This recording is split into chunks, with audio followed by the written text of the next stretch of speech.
Oke, terima kasih, teman-teman semua, Pak Adi, assalamualaikum warahmatullahi wabarakatuh. Selamat siang, salam sejahtera untuk kita semua. Kembali kita bertemu di expert session, yang kali ini menghadirkan Pak Adi Fauzan membahas terkait dengan standar kompetensi jabatan sesuai dengan Permen-Pan RB nomor 38 tahun 2017. Mungkin sedikit latar belakang kenapa, kami mengangkat tema ini yang nanti mudah-mudahan bisa, lebih dielaborasi lagi atau dijelaskan lagi oleh Pak Adi Fauzan karena memang, sepengetahuan kami untuk kompetensi jabatan saat ini menjadi satu hal yang mendapatkan perhatian lebih gitu ya dari, Kementerian Pan-RB, BKN maupun, instansi-instansi, lainnya seperti itu, terkait dengan pengelolaan, jabatan di lingkungan, masing-masing. Nah, oleh karena itulah standar kompetensi jabatan ini dibutuhkan dalam rangka memperbaiki, kinerja dari, para ASN di lingkungan instansi pemerintah. Jadi, itulah kenapa kita dari RBP kali ini, mengangkat tema, tentang penyusunan standar kompetensi jabatan sesuai dengan Permen-Pan RB nomor 38 tahun 2017. Nah, diharapkan nanti setelah, Pak Adi pemaparan jika memang rekan-rekan ada yang ingin ditanyakan, feel free untuk bertanya. Mudah-mudahan ini bisa menjadi awal yang baik kita untuk, memahami dan nanti melaksanakan penyusunan standar kompetensi jabatan di, instansi-instansi, pengguna kita. Mungkin itu pengantar dari kami, waktu dan tempat, kami persilakan untuk Pak Adi, nanti dipandu oleh Mbak Rere, lebih lanjut. Terima kasih.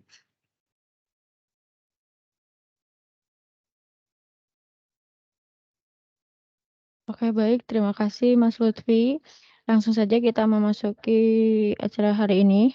Waktu dan tempat kami persilakan kepada Pak Adi Fauzan. Baik, terima kasih atas waktu dan kesempatan yang diberikan. Assalamualaikum warahmatullahi wabarakatuh. Waalaikumsalam. Izin Pak Adi, suaranya kecil banget. Ya, masa sih ini suara paling kenceng? Ya, deketin ya. Headset-nya mungkin. Ya, Nah, headsetnya udah dideketin. Oke. Ya, terima kasih atas waktu yang diberikan pada siang hari ini. Teman-teman sekalian, menarik pada siang hari ini kita akan membahas tentang standar kompetensi jabatan ya berdasarkan Permen-Pan 38 tahun 2017. Nah, ini memang ketika peraturan ini ditetapkan merubah beberapa peraturan yang sebelumnya sudah pernah terbit, baik peraturan yang dikeluarkan oleh Menpan sendiri maupun peraturan yang dikeluarkan oleh BKN. Itu yang pertama. Kemudian yang kedua, ketika peraturan ini diterbitkan, penyusunan standar kompetensi itu menjadi lebih mudah ya. Saya sambil share screen ya.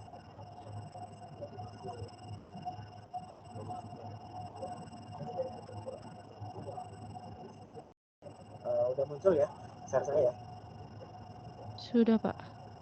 Oke, ya. Nah, jadi memang di amanat Undang-Undang ASN, kemudian di PP Manajemen PNS, PP Manajemen P3K memang diamanatkan bahwa dalam pengisian jabatan harus berdasarkan kompetensi, kualifikasi, dan kinerja.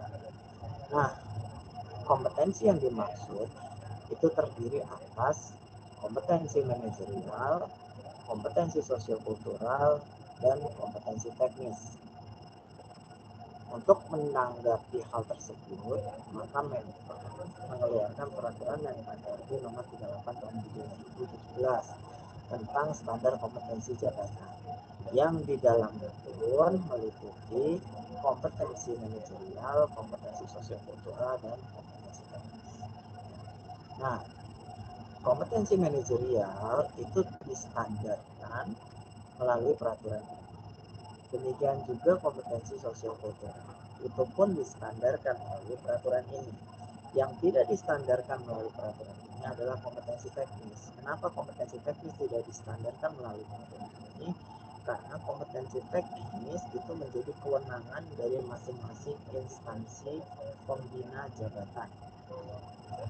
Karena yang namanya kompetensi teknis yang paling paham, yang paling mengerti adalah instansinya masing-masing.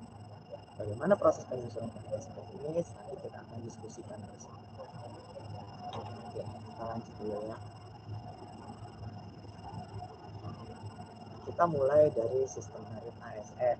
Di dalam Undang-Undang Nomor 5 tahun 2014 tentang ASN. Sebentar, Mbak Rere, ini waktunya berapa menit ya? 1 jam ya, Pak? 1 jam ya. Berarti saya presentasinya berapa menit dong?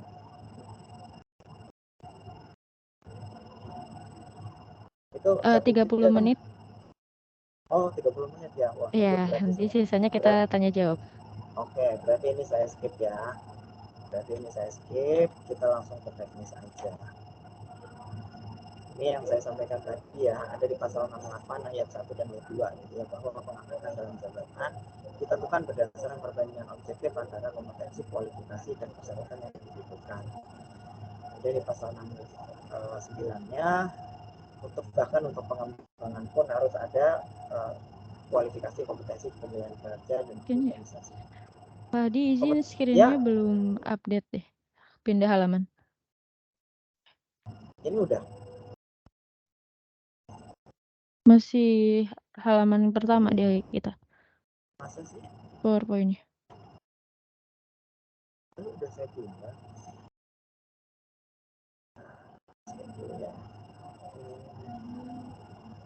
Dari sini aja deh. Nah, ini udah berubah belum? Ini soal udah berubah, Pak. Udah ya, oke. Udah. Jangan nggak usah di ini ya, apa namanya? Oke, sekarang udah. Ya, nggak usah di slideshow deh, daripada nggak baca, nggak muncul. Ya.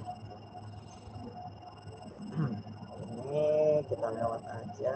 Nah ini ya, kita mulai dari sini deh. Permasalahan penyusunan standar kompetensi jabatan selama ini. Jadi mungkin ini nanti teman-teman bisa mengidentifikasi kepada instansi pemerintah apa yang menjadi permasalahan.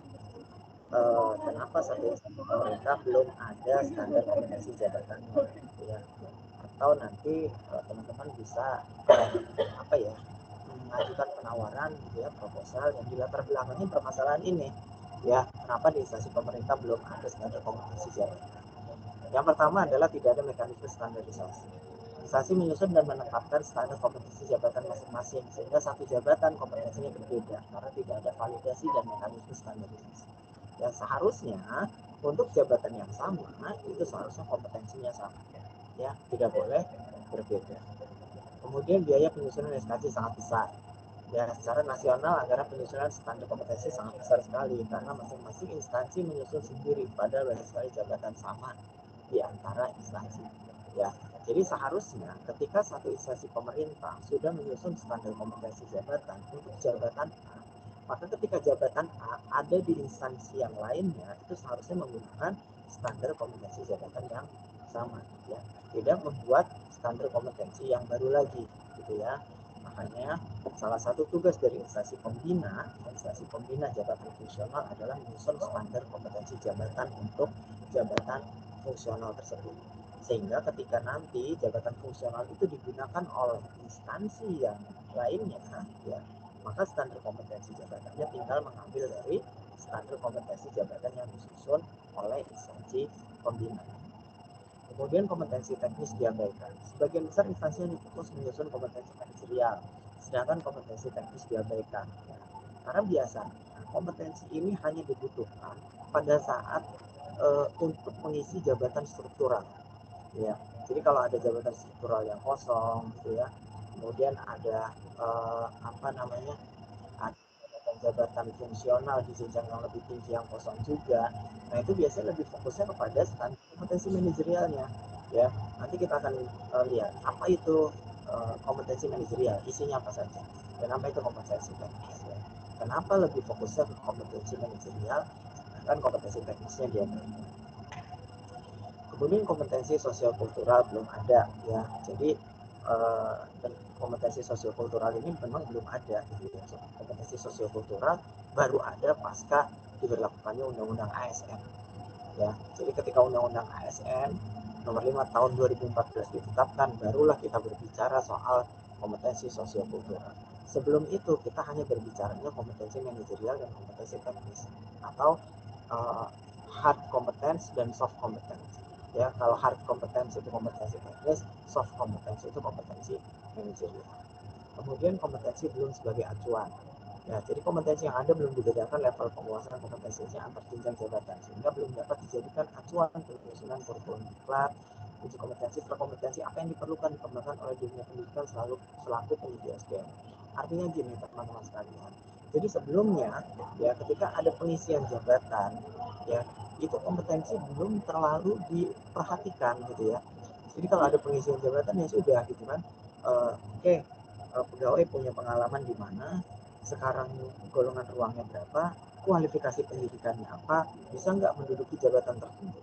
Ya, baru sebatas itu, belum berbicara kompetensi. Ya, seharusnya ketika ada jabatan-jabatan yang ngomong, ketika ada jabatan-jabatan yang kosong, kita juga berbicara kompetensinya. Kompetensi apa yang dibutuhkan untuk menduduki jabatan tersebut. Kemudian kompetensi apa yang dimiliki oleh pegawai yang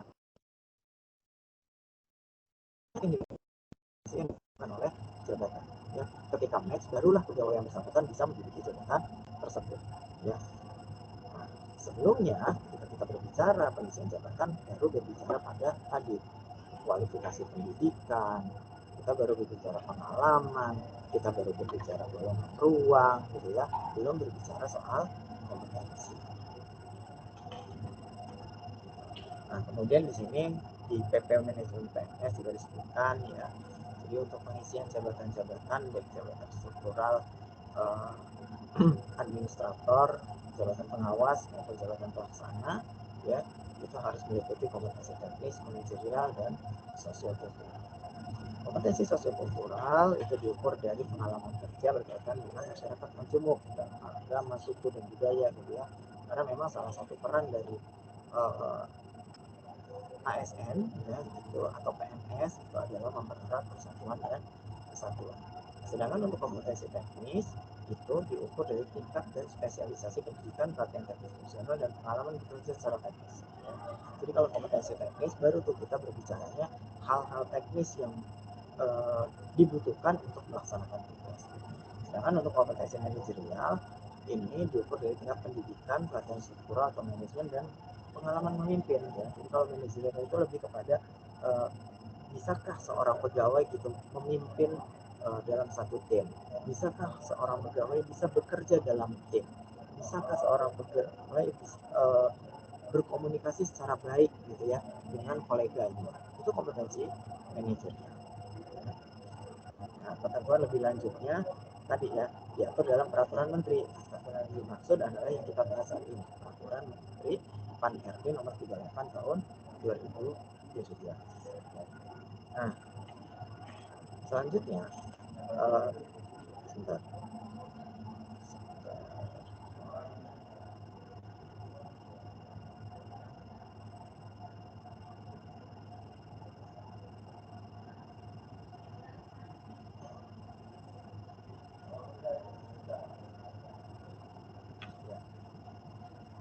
Nah, selanjutnya teman-teman sekalian, untuk pengisian jabatan struktural mulai dari JPT utama ya, kita lihat di sini ini berdasarkan PP ya teman-teman sekalian, jadi bukan berdasarkan anjab yang disusun oleh instansinya, tapi berdasarkan PP-nya sendiri memang sudah diatur bahwa untuk menduduki satu jabatan selain kualifikasi juga ada kompetensi, dan kompetensinya baik kompetensi teknis, manajerial maupun sosiokultural. Kemudian ada juga pengalaman gitu ya, dan ada juga jabatan yang harus diduduki atau sedang diduduki pada saat itu. Demikian juga untuk JPT Madya ya sama, JPT Pratama itu sama juga ya, ada syarat kompetensi di sana. Kemudian untuk yang kalangan non PNS pun ya, karena kan ada ya pengisian JPT itu bisa diisi oleh P3K ya, jadi tidak semua JPT itu diisi oleh PNS, boleh diisi juga oleh P3K ya. Nah, ketika ada JPT utama, JPT Madya yang bisa diisi oleh P3K itu juga sama harus memiliki kompetensi, baik kompetensi teknisnya, manajerialnya maupun sosiokultural. Nah, kemudian kita lihat di dalam PP 11 tahun 2017 di pasal 109 ayat 4 dan 5 di ayat 4, standar kompetensi teknis, manajerial dan sosiokultural ditetapkan oleh Menteri berdasarkan usulan instansi pemerintah.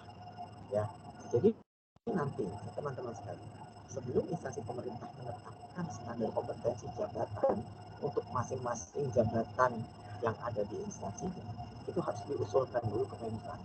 Ya, baru nanti Menpan akan menetapkan ya bahwa standar kompetensi jabatan A adalah ini, standar kompetensi jabatan B adalah ini, standar kompetensi jabatan C adalah ini, ya sesuai dengan usulan dari instansinya. Ya, tapi kalau untuk pedoman penyusunannya diatur dalam peraturan menteri. Ya, ini yang kita bahas lagi, ya peraturan menteri PAN RB nomor 38 tahun 2017. Oke, kita lanjutkan. Nah, standar kompetensi jabatan berisi paling sedikit informasi tentang yang pertama ada nama jabatan, kemudian ada uraian jabatan, kemudian ada kode jabatan, pangkat yang sesuai, kompetensi teknis, kompetensi manajerial, kompetensi sosiokultural, dan ukuran kinerja jabatan. Ya, jadi nantinya di formulirnya, ya formulir SKJ itu, formulir standar kompetensi jabatan itu harus ada ini. Ya, harus ada nama jabatan, uraian jabatan, kode jabatan, pangkat yang sesuai, kompetensi teknis, manajerial, sosiokultural, dan ukuran kinerja jabatan. Paling sedikit berisi ini. Ya, selebihnya nanti kita akan lihat. Ada lagi misalnya kayak pengalaman jabatan, tiket yang dibutuhkan, golongan ruang yang dibutuhkan, ya itu pun ada nantinya di dalam formulir standar kompetensi jabatan. Oke, kita lanjutkan. Nah, kita masuk ke penyusunan standar kompetensi jabatan berdasarkan Permenpan nomor 38 tahun 2017. Ya, yang pertama, standar kompetensi manajer dan sosiokultural. Ada kamus kompetensi manajerial, ada kamus kompetensi sosiokultural. Jadi nanti teman-teman, mungkin ada yang sudah baca ya, peraturan Menpan nomor 38 tahun 2017. Dan di dalam peraturan Menpan nomor 38 tahun 2017 itu ada kamus kompetensi, ya. Ada kamus kompetensi manajerial dan ada kamus kompetensi sosiokultural, ya. Jadi nanti kita ketika menyusun standar kompetensi jabatan untuk merujuk standar kompetensinya itu tinggal melihat dari kamus kompetensi yang sudah ada di dalam Permenpan 38 tahun 2017, baik untuk kompetensi manajerialnya maupun untuk kompetensi sosiokultural. Ya. Nah, standar kompetensi manajerial dan kompetensi sosiokultural untuk semua jabatan. Ya. Tidak hanya untuk jabatan pimpinan tinggi atau jabatan administrator atau jabatan struktural, tapi untuk semua jabatan, ya, baik JPT, jabatan administrator maupun jabatan fungsional. Ya, itu harus ada standar kompetensi manajerialnya dan kompetensi sosiokultural. Ya. Nanti setelah jadi kamus standar kompetensi jabatannya, draftnya sudah jadi, diusulkan Menpan untuk ditetapkan. Nah, sedangkan kompetensi teknisnya sendiri, ya, disusun oleh kementerian lembaga yang membidangi urusan pemerintahan. Ya, jadi nanti kompetensi teknisnya misalnya kayak PKN, ya PKN itu menyusun standar kompetensi, menyusun kamus kompetensi teknis bidang kepegawaian. Bappenas menyusun kamus kompetensi teknis bidang perencanaan. Kemenkyu menyusun kamus kompetensi teknis bidang keuangan. Kementerian Pertanian berarti menyusun kamus kompetensi teknis bidang pertanian. KKP menyusun kompetensi teknis bidang kelautan dan perikanan. Itu ya. Jadi masing-masing kementerian atau lembaga ya yang membidangi urusan pemerintahan itu harus menyusun kamus kompetensi teknis, sehingga itu nanti akan menjadi rujukan ya bagi instansi-instansi pengguna dari jabatan yang terkait dengan urusan pemerintahannya. Misalnya BKN kan menyusun tadi ya standar kompetensi teknis bidang kepegawaian. Nah, maka standar kamus kompetensi teknis bidang kepegawaian yang disusun oleh BKN ini nanti kalau misalnya di KPU ya, di KPU nanti ada pengelola kepegawaian, mereka ini kompetensi teknis bidang kepegawaiannya apa? Nah, tentunya merujuk pada kamus kompetensi teknis yang sudah disusun oleh BKN. Ya, atau misalnya di KPU ada di biro perencanaan. Nah, mereka ini kompetensi teknisnya apa nih di bidang perencanaan? Ya, kita harus merujuk kepada kamus kompetensi teknis bidang perencanaan yang sudah disusun oleh Bappenas. Ya, jadi seperti itu. Kemudian kamus kompetensi teknis ditetapkan oleh PPK KL yang bersangkutan. Ya, jadi kamus kompetensi teknis ini setelah sudah disusun, dikoordinasikan dengan Kementerian PAN dan RB, barulah ditetapkan oleh PPK-nya. PPK-nya pejabat pembina kepegawaian. Kalau PKN berarti kalau kepala PKN, kalau KPU berarti ketua KPU, gitu ya. Kalau kementerian berarti menterinya, gitu ya. Kalau kepala lembaga atau badan berarti kepala lembaganya atau kepala badannya. Itu harus ditetapkan oleh masing-masing PPK kementerian lembaga yang bersangkutan. Oke. Nah, ini contoh, ini adalah kamus kompetensi manajerial. Ya, ini kamus kompetensi manajerial yang ada di dalam Permenpan 38 tahun 2017 ya. Ini salah satu contoh. Misalnya kompetensi integritas. Ya, kita lihat di sini teman-teman sekalian. Di sini ada kode kompetensinya, di sini ada nomor kompetensinya, kemudian ada definisinya. Nah, berikutnya di sini ada levelnya, level kompetensi. Ya, di sini ada level kompetensinya, kemudian ada deskripsi masing-masing level kompetensi, dan yang di ujung sini adalah indikator perilakunya. Ya, buat apa indikator perilaku? Indikator perilaku ini adalah fungsinya untuk melakukan uji kompetensi. Ya, jadi seorang pegawai ketika memiliki atau terindikasi melakukan aktivitas ini, ya, bertingkah laku sesuai dengan perkataan, berkata sesuai dengan fakta, melaksanakan peraturan kode etik, ya, dalam bekerja sehari-hari pada tataran individu, tidak menjanjikan sesuatu yang bertentangan dengan aturan organisasi, maka pegawai yang dimaksud, ya, itu berada di level 1. Ya. Tapi kalau sudah sampai mengingatkan orang lain, ya, mengingatkan rekan kerja, mengajak orang lain, gitu ya, menerapkan norma secara konsisten, nah dia sudah sampai kepada level 2 nih, ya. Nah, kemudian di level 3 nih, memastikan anggota yang dipimpin bertindak sesuai dengan nilai norma, gitu ya. Jadi dia kalau di level 3 ini dia biasanya sudah pada level leader, ya, level pemimpin, apakah seorang 4 atau seorang 3, gitu ya. Nah, berarti dia sudah mampu memastikan anggota yang dipimpinnya bertindak sesuai dengan nilai norma dan etika organisasi, ya, maka itu sudah ke level 3. Nanti kalau di level 4-nya ini sudah sampai ke menciptakan situasi kerja yang mendorong seluruh pemangku kepentingan mematuhi nilai. Ya, jadi dia udah bikin, sudah sampai kepada level menciptakan sistem. Itu adalah di level 4. Ya, sedangkan kalau di level 5 ini level yang lebih tinggi lagi, ini sudah sampai ke menjadi role model, menjadi teladan, menjadi contoh, ya, menjadi contoh untuk teman-teman anak buahnya, menjadi contoh untuk teman-temannya, ya. Itu berarti sudah di level 5, ya. Nah, ini teman-teman salah satu contoh standar kompetensi manajerial. Ya, kita lihat di slide berikutnya. Nah, kompetensi manajerial, ya, berdasarkan Permenpan 38 tahun 2017 itu mulai dari integritas, kemudian ada kerjasama, orientasi pada hasil, pelayanan publik, komunikasi, pengembangan diri dan orang lain, pengelolaan perubahan dan pengambilan keputusan. Ya, jadi ada 8 kompetensi manajerial, ya, berdasarkan kamus kompetensi manajerial yang ada di Permenpan 38 tahun 2017. Ya, jadi nanti teman-teman ketika kita menyusun standar kompetensi jabatan itu harus terdiri atas 8 kompetensi manajerial ini. Tidak boleh ada yang terlewatkan. Sedangkan untuk kompetensi sosiokultural hanya ada satu ini, perekat bangsa, ya.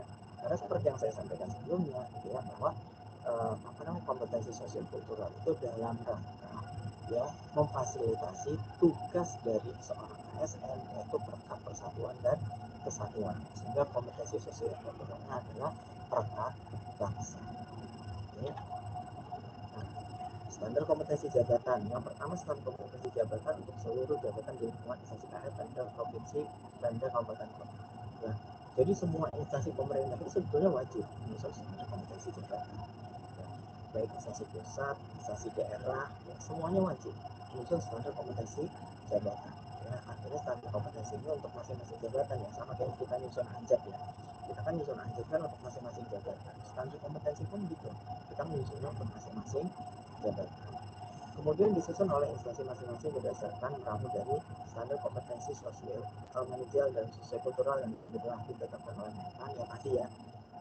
Berdasarkan kamusnya tadi sudah ada di peraturan Menpannya. Kemudian kamus kompetensi teknis yang ditetapkan oleh KL. Ya, itu tadi yang saya sampaikan.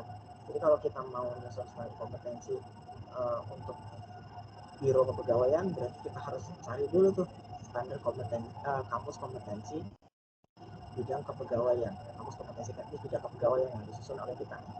Kalau kita menyusun standar kompetensi jabatan untuk teman-teman yang di biro keuangan, berarti kita untuk standar kompetensi teknisnya harus cari ya kamus kompetensi teknis bidang keuangan yang ditetapkan oleh Kementerian Keuangan. Ya.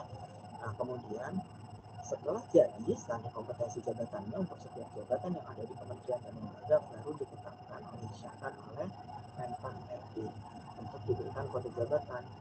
Ya. Jadi setelah itu jadi ini standar kompetensi jabatannya untuk masing-masing jabatan diusulkan kepada Menpan RB untuk ditetapkan atau untuk disahkan. Ya. Nah, bagaimana proses penyusunan kamus kompetensi? Nah, teman-teman sekalian,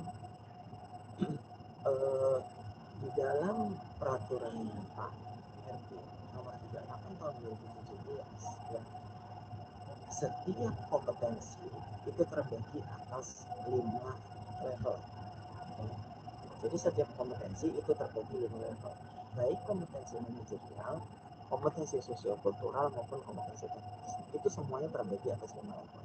Ya, jadi di level yang pertama ini adalah awareness ya. Jadi baru paham saja ya pekerjaan sederhana dengan pedoman panduan. Ibaratnya gini, kalau menyusun anjab di level 1 ini baru tahu aja tuh peraturannya. Oh ada peraturan Menpan nomor 1 tahun 2020 tentang pedoman penyusunan anjab dan ABK. Ya, dia baru tahu peraturannya, baru sekedar pengetahuan. Tapi di level 2 ini level basic, ini sudah menerapkan sesuai pedoman. Ya, artinya dia udah bisa bikin nih, gitu ya. Dia udah bisa bikin anjabnya. Gitu.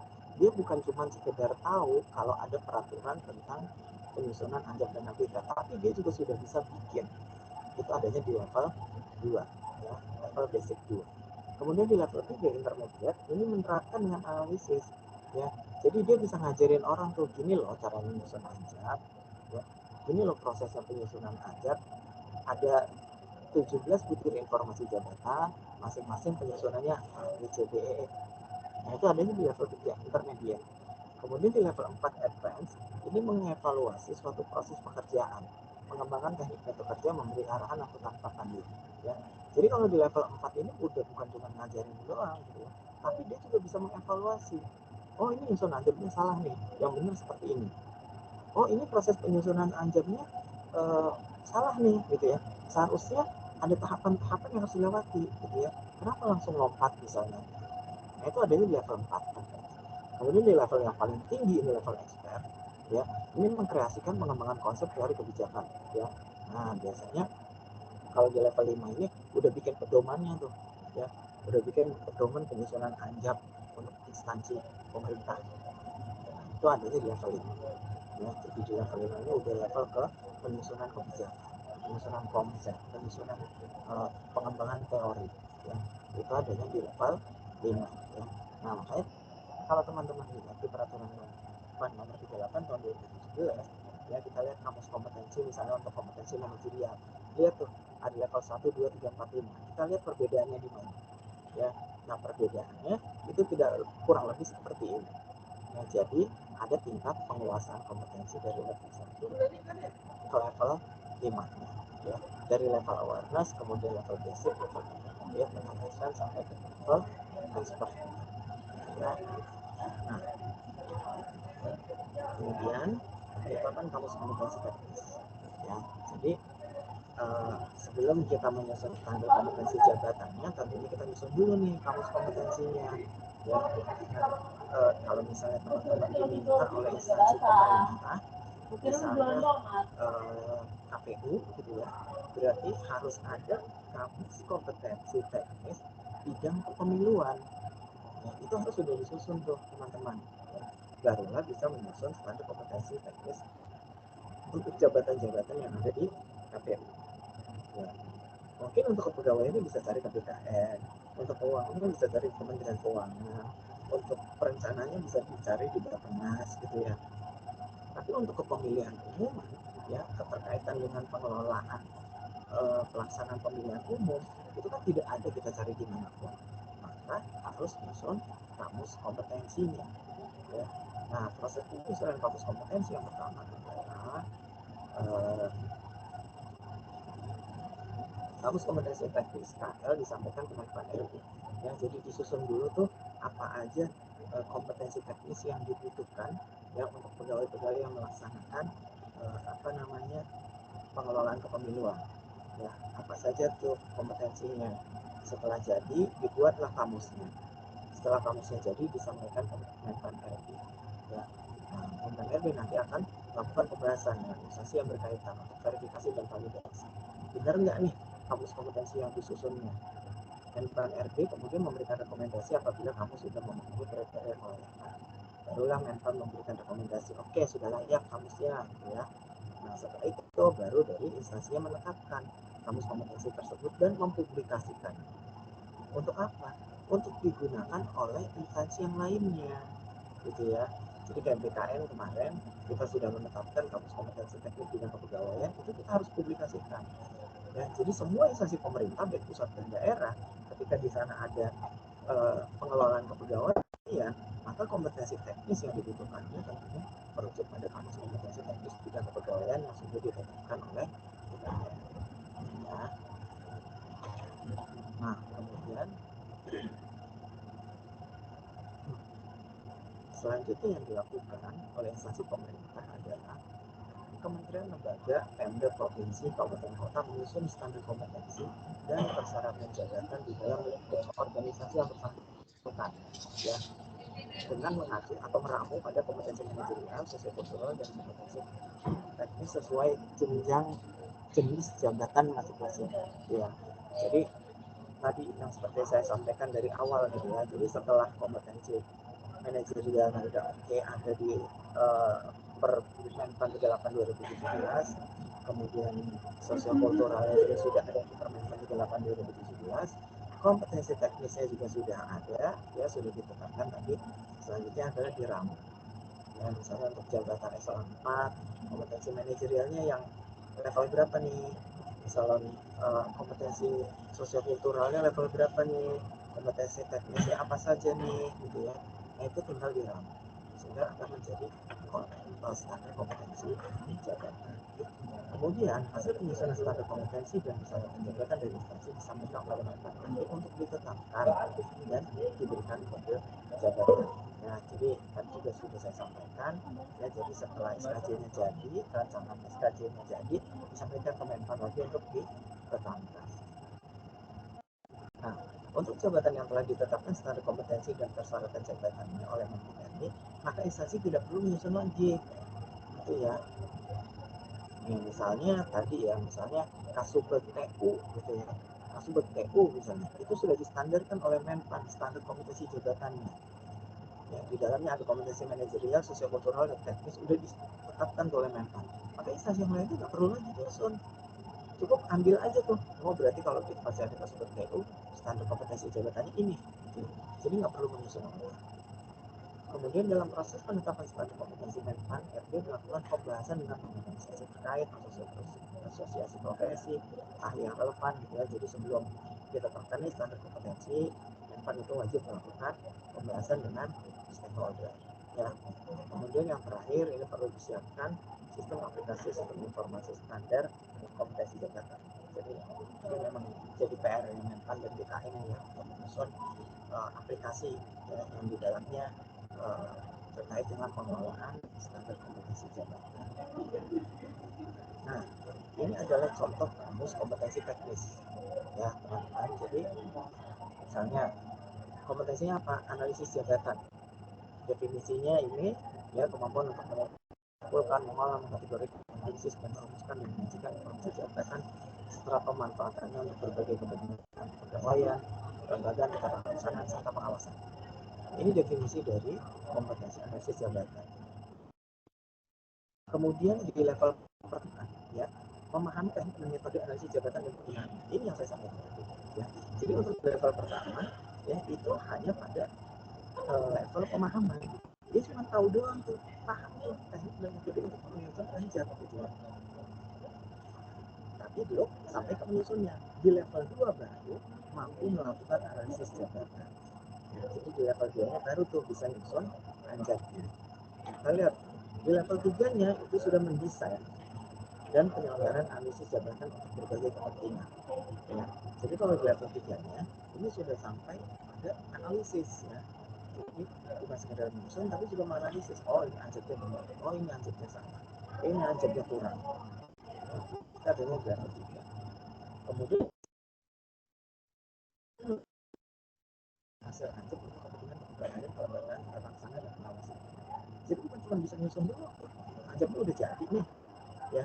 Selanjutnya apa nih gitu ya. Kalau di level 4 itu sudah paham, oh misalnya syarat jabatan, oh syarat jabatan digunakan untuk rekrutmen pegawai, oh syarat jabatan digunakan untuk pengisian jabatan ya. Kemudian apalagi pengalaman kerja, pola karir gaul, itu adanya di level 4. Sedangkan di level 5-nya ini mampu mengenali konsep kebijakan teknik metode dan analisis jabatan dan berbagai pemanfaatan. Ya kalau di level 5 tuh udah sampai ke pengembangan konsep ya. Untuk menyusun anjab itu harusnya tahu seperti apa gitu. Kebijakan penyusunan anjab di KPU misalnya itu disusunnya harus dibuat 2 tahun sekali karena ada perubahan struktur, karena ada perubahan fungsi gitu ya. Itu adanya di level 5. Nah, kemudian teman-teman sekalian, ya tadi kita sudah membahas standar kompetensi manajerial. Kita juga sudah membahas kompetensi sosial kultural. Dan terakhir kita tadi membahas kompetensi teknis. Maka yang dimaksud standar kompetensi jabatan itu terdiri atas 8 kompetensi manajerial, 1 kompetensi sosial kultural, ya, dan beberapa kompetensi teknis. Ya.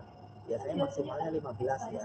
Bahkan kompetensi teknisnya pun ada 6 ya. Karena kan 8 kompetensi manajerial, 1 kompetensi sosiokultural sudah 9, ditambah dengan 6 kompetensi teknis maka ada 15 kompetensi jabatan. Ya.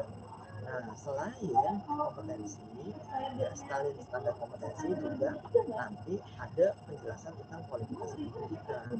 Ya, kualifikasi pendidikannya ini jenjangnya apa? S1 kah? D3 kah? Yang kemudian jurusannya apa? Jurusannya ilmu komunikasi kah? Administrasi negara kah? Ya. Kemudian ada diklatnya, diklat manajerialnya. Perlu nggak diklat manajerial? Tergantung untuk jabatan apa gitu ya. Kalau misalnya untuk jabatan eselon 3 berarti diklat manajerialnya D3 gitu ya. Atau diklat administrator. Kalau untuk eselon 4 berarti P4 gitu ya, atau pengawas. Kemudian ada diklat teknis. Nah, diklat teknis apa yang dibutuhkan? Ada diklat teknis kepegawaian, diklat teknis keuangan gitu ya. Kemudian ada diklat fungsional ya. Nah yang kita analisis ini jabatannya jabatan fungsional atau bukan. Kalau jabatan fungsional berarti harus ada diklat fungsional, kalau bukan berarti ya kita kosong. Kemudian ada pangkatnya apa ya, untuk menduduki jabatan ini. Pengalaman kerjanya berapa lama pengalaman kerjanya ya, berdasarkan tadi ya. Kita lihat tadi di PP itu kan ada ya, di peraturan ada di atas lagi ya, untuk menduduki jabatan struktural itu ada pengalaman kerja yang dipersoalkan. Kemudian ada indikator kinerja utamanya. Apa yang menjadi indikator kinerja utama dari jabatan yang sedang kita susun standar kompetensi jabatan? Nah, ini contohnya standar kompetensi misalnya untuk standar kompetensi administrator. Jabatannya kepala bidang pengembangan kompetensi. Ya, kelompok jabatannya administrasi, kemudian urusan pemerintahnya kepegawaian atau SPM. Ikhtisar jabatannya, ya. Saya yakin teman-teman tidak asing ini dengan ikhtisar jabatan ya, karena ikhtisar jabatan ini ada di Anjab ya. Jadi ini tinggal ngambil nih ikhtisar jabatan yang ada di Anjab, tinggal di copy, di paste di sini ikhtisar jabatan. Kemudian yang berikutnya adalah standar kompetensinya. Ya seperti yang saya sampaikan tadi. Ya kompetensi mulai dari kompetensi manajerial itu ada 8. Ada integritas, ada kerjasama, ya kemudian apa tadi? Ini ya, integritas, kerjasama, orientasi pada hasil pelayanan publik, pengambilan keputusan, pengelolaan perubahan, mengembangkan diri dan orang lain, kemudian komunikasi. ya. Jadi ini untuk kompetensi manajerialnya kita masukkan dulu semua nih, integritas, kerjasama, kemudian komunikasi, orientasi pada hasil, pelayanan publik, pengembangan diri dan orang lain, mengelola perubahan, dan pengambilan keputusan. Kemudian selanjutnya kita masukkan kompetensi sosiokultural, yaitu perkebangsaan. Ya. Nah, untuk masing-masing standar kompetensi ini ada levelnya, teman-teman sekalian. Level ini yang akan menentukan deskripsi dan indikator kompetensi ini. Ya. Jadi kita sudah menentukan kompetensi manajerialnya apa, kita selanjutnya adalah menentukan levelnya. Ya, karena ini jabatannya adalah administrasi, ya, jabatan administrator eselon 3, maka dia adanya di level 3. Ya. Berarti untuk jabatan pengawasnya atau eselon 4-nya adanya di level 2. Berarti untuk pelaksananya adanya di level 1. Berarti untuk eselon 2-nya ada di level 4. Berarti untuk eselon 1-nya ada di level 5. Gitu ya teman-teman sekalian. Jadi level itu bergantung pada jenjang jabatan.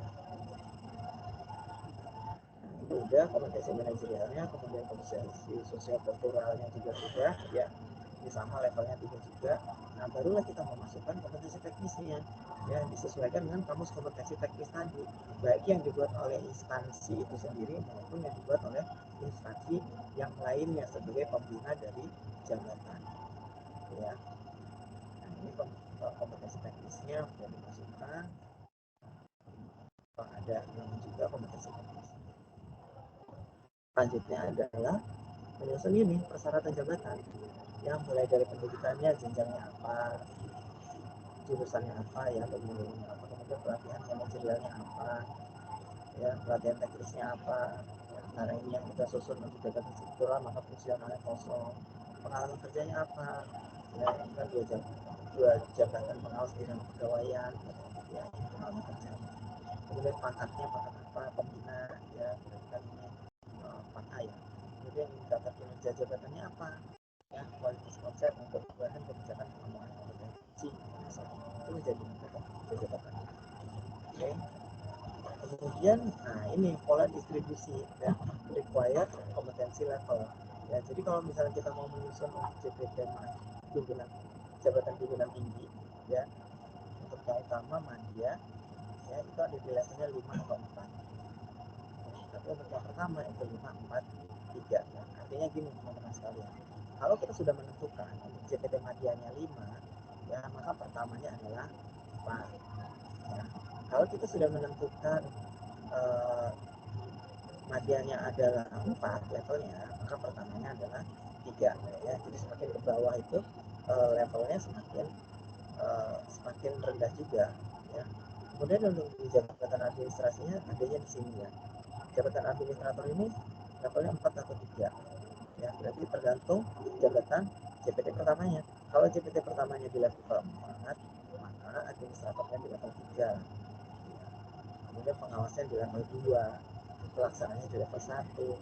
Ya. Jadi semuanya tergantung dari yang paling atasnya dulu nih. Yang paling atasnya ada di level berapa. Ya. Nah, itu setiap jenjang di bawahnya berarti turun 1 level. Ya.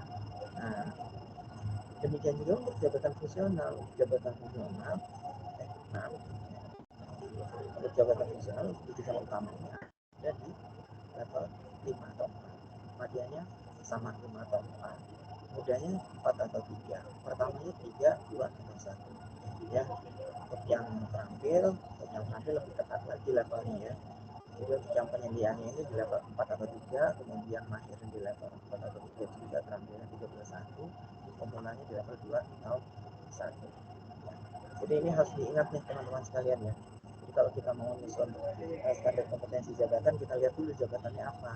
Kalau jabatannya eselon 3, berarti di sini administrator di levelnya 4 atau 3. Ya. Tergantung kepala bironya, tergantung kepala dinasnya, tergantung direkturnya. Ya, kalau direkturnya levelnya 5, maka dia dapat 4. Tapi kalau direkturnya 4, maka dia dapat 3. Nah, ini untuk jabatan fungsional sama, ya, berdasarkan jenjangnya juga untuk level-levelnya. Kemudian yang terakhir ini penggunaan standar kompetensi jabatan, ya, mulai dari pengembangan kompetensi, gitu ya. Jadi kita bisa tahu tuh setelah kita menyusun standar kompetensi, oh berarti banyak nih pegawai yang kompetensinya belum bisa memenuhi, ya maka kita rencanakan untuk dilakukan pengembangan kompetensi. Kemudian untuk pengembangan karir, ya pengembangan karir, standar kompetensi jabatan ini nanti akan menjadi dasar persyaratan untuk seleksi menduduki jabatan. Kemudian untuk rekrutmen SDM,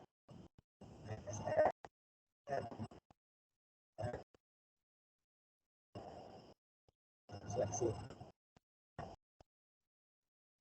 P3K ya, pegawai pemerintah yang kerja itu ada uji kompetensinya, ya. Nah, uji kompetensinya itu dasar dari mana? Tadi standar kompetensi yang sudah disusun. Untuk perencanaan SDM bisa ya standar kompetensi untuk mengetahui kebutuhan jabatan secara kualitasnya. Secara kuantitas mungkin nggak perlu gitu ya, karena itu cukup dihitung, tapi secara kualitas itu harus ada standarnya, ya.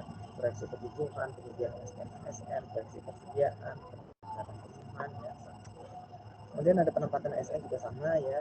Ini harus disesuaikan dengan kompetensinya, jadi nggak boleh sembarangan orang menduduki jabatan, ya. Kayak yang terjadi sekarang kan, orang sembarangan bisa menduduki jabatan gitu ya, tergantung dia punya kedekatan dengan menteri mana misalnya gitu ya. Itu nggak boleh, karena di setiap jabatan sudah ada standarnya. Orang-orang yang mau menduduki jabatan tersebut harus memenuhi standar kompetensi. Demikian juga untuk promosi dan mutasi, kemudian menjadi dasar atau acuan penyusunan materi uji kompetensi, dan terakhir adalah untuk penyusunan sistem informasi ASN dan oke, mungkin itu teman-teman bisa saya sampaikan, karena memang waktunya sempit ya, jadi saya tadi ngebut aja, hanya bagian-bagian penting saja yang saya sampaikan. Mudah-mudahan bisa diterima dengan baik. Walaupun ada yang kurang pas, ya, atau masih kebingungan, masih ada yang perlu ditanyakan, silakan ditanyakan. Baik, terima kasih Pak Adi. Selanjutnya bagi rekan-rekan yang ingin menanyakan, silakan waktu sesi tanya jawab kami buka. Maksimal 3 kali pertanyaan. Boleh. Mbak Lail mau bertanya? Mungkin saya dulu Pak Adi. Oh, boleh. Suara saya kedengeran nggak? Yes. Ya, terkait dengan standar kompetensi jabatan ini kan sekarang sudah ada jabatan pelaksana ya Pak Adi, yang Permenpan yang baru. Itu kan juga kita ada 2 jenis jabatan tuh, jabatan pelaksana yang memang ada instansi pengusulnya, dan ada jabatan pelaksana yang memang tidak ada instansi pengusulnya gitu, yang kosong gitu. Nah, untuk yang jabatan pelaksana tidak ada instansi pengusulnya itu, apakah kita juga boleh membuat sendiri atau masih menunggu gitu dari nanti mungkin Kemenpan RB membuat standar kompetensi jabatan tersebut gitu. Itu yang pertama. Kemudian yang kedua terkait dengan standar kompetensi jabatan fungsional. Nah, ini apakah kita hanya menggunakan standar kompetensi teknisnya saja, atau kita buat yang standar kompetensi manajerial dan sosiokultural juga gitu. Karena kan yang diterbitkan oleh Kemenpan untuk beberapa jabatan fungsional itu isinya standar kompetensi teknis gitu, sedangkan di Permenpan 38 kan ada manajerial dan sosiokulturalnya. Nah, itu apakah kita membuat lagi dengan mengacu pada Permenpan terkait dengan jabatan fungsional masing-masing, atau seperti apa? Mungkin 2 itu dulu. Nah, mungkin sebelum dijawab Pak Adi, di sini ada beberapa rekan kami ya dari beberapa instansi, ada dari Mahkamah Konstitusi, Komnas HAM, KPPU, kemudian dari Komisi ASN. Mungkin itu nanti jika rekan-rekan ingin ada yang ditanyakan, kami persilakan langsung saja bertanya gitu. Mungkin itu Pak Adi, kami persilakan. Ya. Jadi ini pertanyaan yang dulu juga diajukan ya oleh instansi pemerintah. Jadi dulu tuh banyak sekali instansi pemerintah yang kebingungan ketika mau menyusun standar kompetensi jabatan. Ya, jadi instansi pemerintah kan diwajibkan ya untuk menyusun standar kompetensi jabatan. Sedangkan kamus kompetensi teknis ya itu belum tersedia. Nah, tapi instansi pemerintah ketika mau melakukan pengisian jabatan itu harus sudah ada standar kompetensi jabatannya. Ya, kan banyak instansi pemerintah itu yang kosong tuh jabatan-jabatannya yang jabatan dua misalnya satu itu yang pada kosong. Nah, tapi mereka harus menyediakan gitu ya standar kompetensi jabatannya. Gimana nyusunnya? Kamus kompetensi teknisnya juga belum ada gitu ya. Nah, akhirnya yang dilakukan adalah masing-masing instansi pemerintah ya udah susun aja SKJ-nya gitu ya. Kompetensi teknisnya ya udah bikin sendiri gitu ya. Walaupun belum ada kamus kompetensi teknis yang disusun oleh instansi pembina atau instansi pengelola bidang urusan pemerintahan tertentu gitu ya. Jadi instansinya bikin dulu gitu. Nah, sama kasusnya seperti ini. Dalam kasus jabatan pelaksana saat ini ya. Jadi ada beberapa jabatan pelaksana yang memang tidak ada instansi pengusulnya. Berarti kan ini atas inisiatif Menpan dong, ya kan? Jabatan pelaksana ini belum ada nih standar kompetensi jabatannya. Apa yang harus dilakukan? Ya instansi nyusun nanti sendiri. Ya. Kalau kita menunggu, kita akan kayak kita nggak akan selesai nyusun standar kompetensi jabatan. Ya. Jadi kita memang harus nyusun sendiri aja masing-masing instansi ini standar kompetensi jabatan. Alhamdulillah kalau sudah ada kamus kompetensi teknisnya. Kalau belum ada, ya terpaksa bikin sendiri. Itu kondisinya standar kompetensi jabatan seperti itu. Kemarin juga saya sempat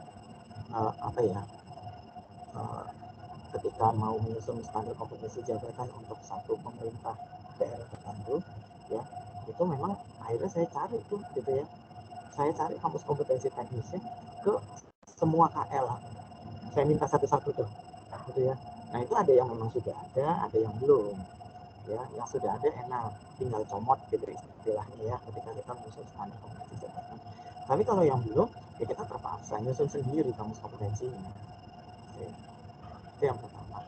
Kemudian untuk pertanyaan yang kedua, teman-teman sekalian, bahwa standar kompetensi jabatan itu terdiri atas 3, kompetensi manajerial, sosiokultural, dan teknis. Ya, itu yang disebut dengan standar kompetensi jabatan. Ya, jadi ketika kita menyusun standar kompetensi jabatan, nggak boleh tuh cuma ada kompetensi teknisnya. Ya, karena sesuai Permenpan 38 2017 harus ada 3-tiganya. Jadi tetap harus kita masukkan kompetensi manajerialnya, kompetensi sosiokultural. Ya, nggak boleh cuma kompetensi teknisnya. Walaupun ada instansi pembina yang sudah mengeluarkan kompetensi, ya untuk jabatan fungsional itu berarti hanya kompetensi teknisnya aja.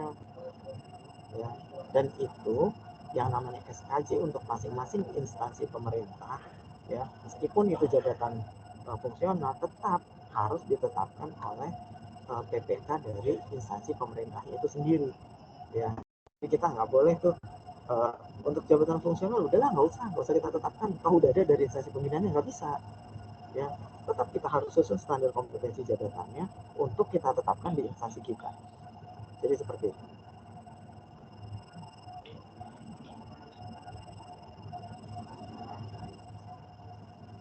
Silakan yang lainnya.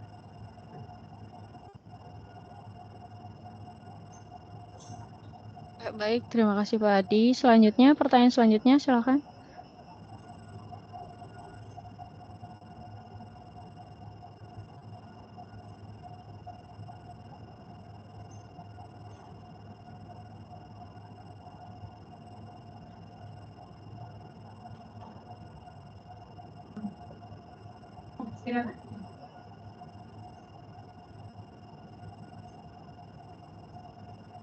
Mungkin nanti izin Pak Adi, bukan pertanyaan sih. Bahannya bisa kami minta Pak Adi ya? Boleh. Mungkin dari teman-teman dari yang lain, ada Mbak Ayu, Mas Bayu, Dedi, kemudian Evan, Mbak Ica, Mbak Safira, Mbak Mas Wisnu, ada Mbak Tiur tadi. Kalau ada yang mau ditanyakan, kami persilakan.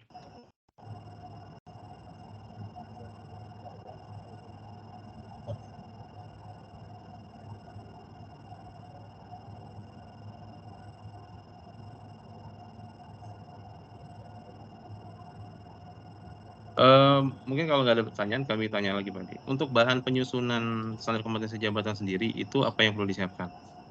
kira-kira Pak Adi? Apakah cukup dengan hanya anjak yang harus disiapkan terlebih dahulu, atau nanti secara teknis kita perlu melakukan wawancara kepada pemangku jabatan untuk memperkaya informasi yang kita tuangkan di standar kompetensi jabatan? Ya, jadi kalau kompetensi manajerial, kompetensi sosiokultural aman lah ya, karena itu kan diambil semua gitu ya, tinggal kita tentukan levelnya yang mana sesuai dengan jabatan yang mau kita analisis, dia dapatnya di level berapa gitu ya. Nah, kemudian untuk kompetensi teknis, akhirnya memang yang harus pertama dilakukan ini menyusun kamus kompetensi. Menyusun kamus kompetensi teknis untuk yang belum ada ya, yang harus dilakukan pertama kali adalah kita cek SOTK-nya. Ya, kita cek SOTK instansinya, kemudian kita cek uraian tugas masing-masing jabatannya ya.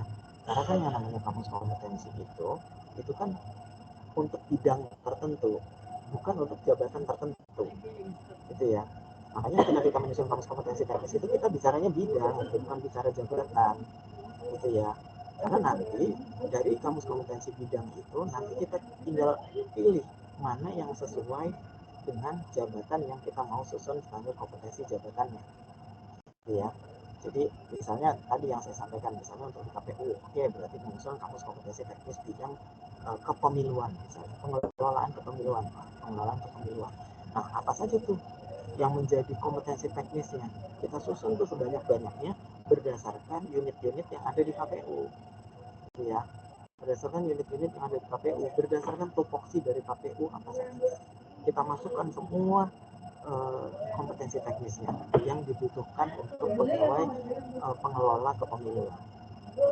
Nah, setelah kompetensi teknisnya ini sudah kita tentukan, ya, baru kita buat indikatornya, kita buat definisinya, kita buat indikator kinerjanya, gitu ya. Lalu kita susun standar kompetensi jabatannya untuk masing-masing jabatan yang ada di KPU. Ya, jadi memang prosesnya itu kita harus identifikasi dulu, ya.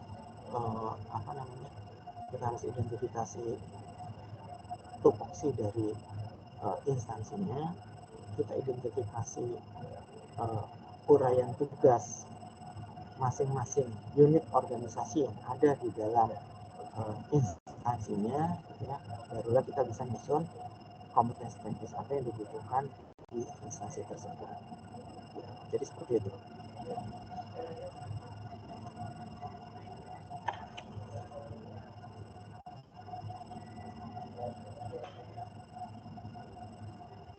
Oke, siap. Mungkin dari yang lain, teman-teman semua? Mas Lutfi, izin. Boleh, silakan Mbak Ayu. Selamat siang Mas Lutfi. Siang Mas Mbak Adi, Ayu. selamat berjumpa. Saya mau menanyakan, soal saya terdengar nggak ya? Kedengeran Mbak Ayu, aman, lanjut. Ayu dari Komnas HAM, Mas Adi. Oh, Mbak Ayu, ya silakan Mbak. Tadi kalau nggak salah, Halo, ya, Ayu. terkait Permenpan yang baru ya, yang jabatan pelaksana Kemenpan 1103. Nah, itu kan ada beberapa jabatan yang bisa digunakan oleh KL lain gitu kan. Nah, kami kan harus menyusun standar kompetensinya kan, kalau misalkan kita minta sama instansi lain itu kan agak lama ya, dan mungkin harus ada prosedur segala macam. Tadi kalau nggak salah dengar disampaikan kita boleh menyusun standar kompetensi sendiri. Apa kalau saya nggak salah dengar ya? Apa seperti itu atau gimana ya, Mas? Mohon pencerahannya. Terima kasih.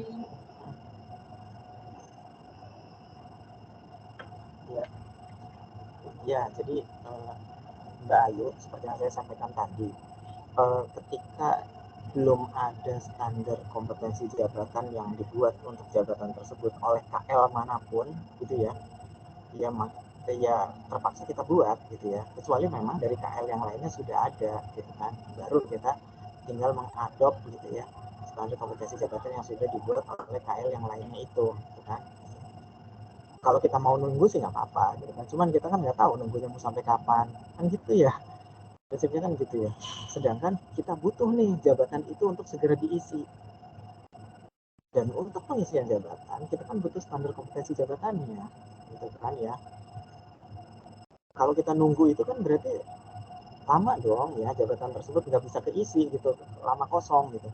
Lebih baik kita susun sendiri aja standar kompetensi jabatannya untuk jabatan tersebut gitu ya, sehingga kita bisa cepat isi gitu jabatan yang kosong itu gitu ya, daripada nunggu-nunggu gitu ya. Walaupun hasilnya memang nanti tidak akan apa ya, istilahnya tidak akan maksimal lah ya gitu, mungkin tidak akan sesempurna kalau dibuat oleh instansi pembina dari jabatan tersebut ya. Tapi berhubung belum ada, sedangkan kita membutuhkan pegawai yang mengisi jabatan tersebut, ya kita harus susun standar kompetensi jabatan. Mau nggak mau ya kita harus susun sendiri. Jadi seperti itu Mbak. Oke, terima kasih Mas Adi. Iya, sama-sama. Tapi nyambung Mbak Ayu, Mas Adi, itu nanti di ini ya, kalau kita nyusun sendiri, itu nanti akan dikompilasi oleh Kemenpan atau gimana tuh? Misalnya yang kita susun itu apakah nanti memang diakui oleh Kemenpan atau memang nanti itu bisa kita gunakan sementara sambil nunggu dari Kemenpan, kemudian kita revisi kembali atau bagaimana? Mungkin itu sambungan sedikit. Iya, nah inilah yang sebenarnya jadi apa ya? Jadi salah satu tugas dari Menpan tadi kan, kalau kita lihat di Permenpan 38/2017 tadi ya, itu seharusnya sudah ada sistem informasi kompetensi jabatan. Ya. Nah, kalau sudah ada sistem informasi kompetensi jabatan, itu seharusnya bisa menjadi database. Gitu ya. Jadi database standar kompetensi jabatan. Artinya nanti instansi itu merujuk ke situ. Misalnya kita mau bikin standar kompetensi jabatan untuk jabatan A, kita cek dulu tuh di sistem informasi itu, di database itu udah ada belum gitu kan ya. Kalau udah ada ya udah kita tinggal comot gitu kan. Tapi kalau belum ada ya udah kita bikin kan gitu ya. Kalau sekarang kan kita benar-benar buta ya, mana yang udah ditetapkan mana yang belum gitu, kita nggak tahu gitu ya. Bahkan nih misalnya teman-teman nih bikin nih untuk Komnas HAM misalnya, Komnas HAM bikin nih standar kompetensi jabatan untuk semua jabatan yang ada di Komnas HAM, bawa ke Menpan, tanya sama Menpan, mana nih jabatan yang sudah ada standar kompetensi jabatan, mana yang belum. Saya pikir teman-teman Menpan juga nggak akan bisa memberikan jawaban ya, karena tadi belum ada sistemnya, belum ada database-nya, mereka juga keteteran gitu ya, di tengah-tengah banyak sekali jabatan ya yang harus disusun standar kompetensinya, mereka belum punya gitu kan database-nya. Padahal seharusnya kalau udah ada database-nya enak ya gitu, kita tinggal comot aja, tinggal ambil aja gitu kan, yang udah ada ya udah gitu. Yang belum ada ya kita buat kan gitu ya. Gitu. Jadi ini memang akhirnya ya udah gitu, apa yang sudah ditetapkan yaitu yang kita gunakan gitu. Jadi gitu, kalau nggak ada istilah ini sementara gitu ya. Kenapa ya? Karena ini sudah ditetapkan kok gitu kan. Menpan sudah ACC, nanti PPK Kementerian Lembaga sudah menetapkan ini sebagai kompetensi, standar kompetensi jabatan untuk jabatan ini, ya udah itu yang kita pakai. Iya, gitu aja gitu. Jadi nggak usah khawatir. Ya udahlah ini bersifat sementara aja lah gitu. Nanti kalau Menpan udah menetapkan, nanti di database-nya kita pakai yang itu. Nggak perlu apa namanya, kita nggak perlu nggak perlu pesimis itu gitu ya ibaratnya ya gitu. Ya udah gitu, yang udah kita buat kita terapkan, ya udah kita pakai langsung. Jadi kayak gitu. Ya, mungkin Kang Dedi silakan disambung. Ya, izin Pak Adi dan Mas Lutfi terkait ini apa namanya kompetensi teknis. Nah kan kalau untuk kompetensi manajerial kan ada 8, kompetensi sosial kultural ada 1. Nah apakah untuk kompetensi teknis ini dibatasi atau bisa berapapun, yang penting itu terkait dengan jabatan yang akan kita buatkan standar kompetensi jabatannya. Nah seperti karena dulu kami pernah kami sedang membuat SKJ JPT Madya dan Pratama, dan akhirnya pada saat kita dulu kan kita bertemu dengan Kemenpan. Nah dari pihak Kemenpan itu jangan terlalu banyak gitu, hanya memang yang beberapa kompetensi yang memang melatar belakangi jabatan tersebut, dan sedangkan kami merasa bahwa kompetensi teknis itu memang dibutuhkan gitu untuk jabatan. Tapi kemarin dari Menpan itu membatasi ya cukup 4 atau 5 lah katanya seperti itu. Nah apakah memang ada batasan seperti itu atau kita bisa bukan bebas ya, yang penting itu memang relevan dengan jabatan tersebut kita masukkan semua, atau ada batasan? Mungkin itu aja. Terima kasih. Ya, menarik nih pertanyaan Pak Dedi. Jadi kalau di aturan aturan itu nggak ada, di aturan itu nggak ada secara tegas menyebutkan gitu bahwa standar kompetensi teknis jumlahnya harus berapa gitu ya. Tapi kalau kita lihat contoh di peraturan Menpan nomor 38 tahun 2017 itu, kita lihat contoh itu standar kompetensi jabatan itu totalnya ada 15 ya. Nah seperti yang saya sampaikan tadi, berarti untuk kompetensi manajerialnya itu 8, sosiokulturalnya 1, jadi 9 ya. Berarti kompetensi teknis ini sisanya berarti tinggal 6. Nah berarti kompetensi teknis ini 6. Nah 6 ini berarti kalau saya sih mendefinisikannya ini sebagai jumlah maksimal ya. Jadi maksimal 6 kompetensi teknis. Kenapa? Karena nanti kita akan kesulitan sendiri ya Bapak Ibu sekalian, kita akan kesulitan apa? Kesulitan cari orang ya yang bisa memenuhi sejumlah kompetensi teknis tersebut gitu ya. Nanti kita susah gitu cari orang untuk apa ya yang bisa lolos gitu ya, yang bisa memenuhi standar kompetensi jabatan sebanyak itu gitu. Kita akan kesulitan sendiri gitu ya. Makanya kalau saya mengasumsikannya bahwa berarti kompetensi teknis ini maksimal 6. Minimalnya berapa? Minimalnya 3 ya, kalau saya sih biasanya begitu. Jadi minimal kompetensi teknisnya 3, berarti totalnya ada 12 ya. Secara keseluruhan standar kompetensi jabatan ada 12 minimalnya, kemudian maksimalnya ada 15 ya. Jadi seperti itu Pak Dedi ya. Jadi minimalnya 3, maksimalnya 6. Nah, teman-teman Menpan kemarin bilang 4 atau 5 gitu ya. Itu standar lah 4 atau 5 itu. Jadi seperti itu Pak Dedi. Oke, terima kasih.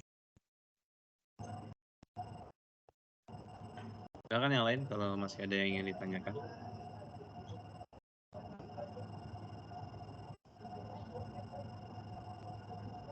Kalau nggak ada, saya nanya lagi Pak Adi, izin. Terkait dengan penyederhanaan jabatan, itu kan sekarang 2 level ya, kalau dari Kepala Biro atau Eselon 2 langsung ke jabatan fungsional seperti itu. Nah itu terkait dengan tadi leveling di kompetensinya, apakah berpengaruh atau seperti apa tadi?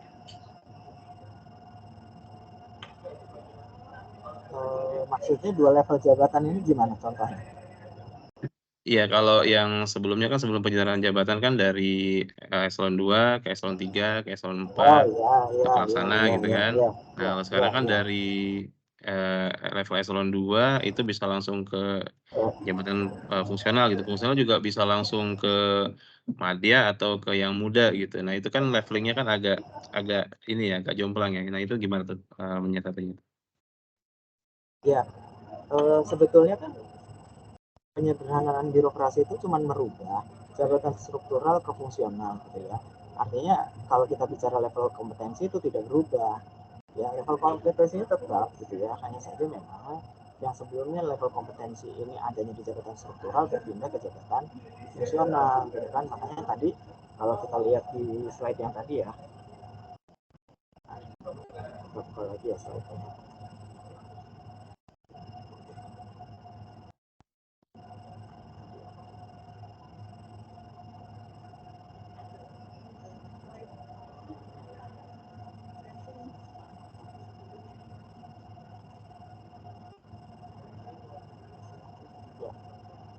Muncul ya. Nah, ini kita lihat di sini. Di sini ada jabatan administrator eselon 3 ini 4 sama 3 ya. Di sini ada jabatan fungsional jenjang madya ya. Ini juga 5 atau 4 ya, pimpinannya di 4, tapi di sini juga di administrator ini pimpinannya 3 gitu ya. Nah ini sebenarnya seperti ini, jadi tidak ada perubahan teman-teman sekalian ya. Jadi kalau sebelumnya di jabatan misalnya kepala bidang itu di level 4 gitu ya, maka pada saat dia berpindah ke jabatan fungsional jenjang madya itu levelnya tetap 4. Yang sebelumnya di jabatan pengawas atau eselon 3 itu levelnya di 3 gitu ya. Nah di jenjang mudanya pun nanti di levelnya di level 3. Jadi tidak berubah ya, nggak merubah level kompetensinya gitu ya. Yang berubah kan hanya jabatannya saja gitu ya. Dari jabatan struktural pindah ke fungsional gitu. Tapi kalau level kompetensinya itu tidak berubah.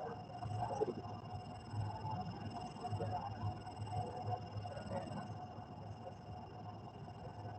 Silakan untuk yang lain.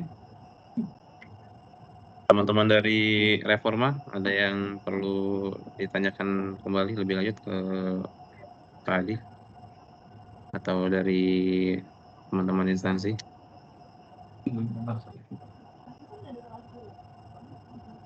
Kalau tidak ada lagi, izin Pak Adi, nanti bahannya mungkin kami bisa di-support, dan untuk teman-teman semua, kami melakukan recording dari pertemuan ini ya. Jadi nanti kami akan upload ke media sosial kami, YouTube, dan bisa disimak lebih lanjut jika memang ada penjelasan-penjelasan dari Pak Adi yang terlewat seperti itu.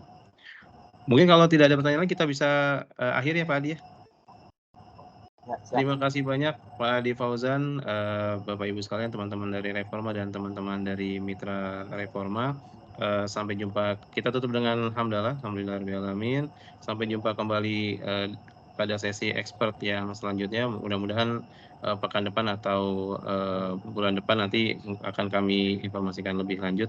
Sebelum kita tutup, mungkin kami minta kamera on supaya kita bisa foto bersama setelah kegiatan.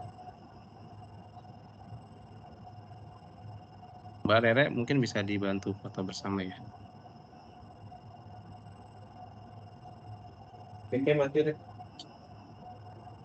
Oke, masuk sini.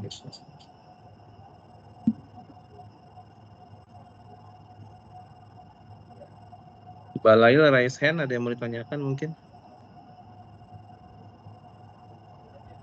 Iya Pak, ada ya, harusnya. Oh, Mbak Lail yang akan foto ya? Ya, oke. Oke. Ya, silakan untuk semua. Baik, masih kalian. Mbak Lail masih di mute. Oke, sudah? Oke. Oke, baik teman-teman semua, terima kasih banyak atas kehadirannya hari ini. Sampai jumpa di kesempatan mendatang. Mohon maaf jika ada kekurangan dari kami. Terima kasih. Assalamualaikum warahmatullahi wabarakatuh. Waalaikumsalam warahmatullahi wabarakatuh.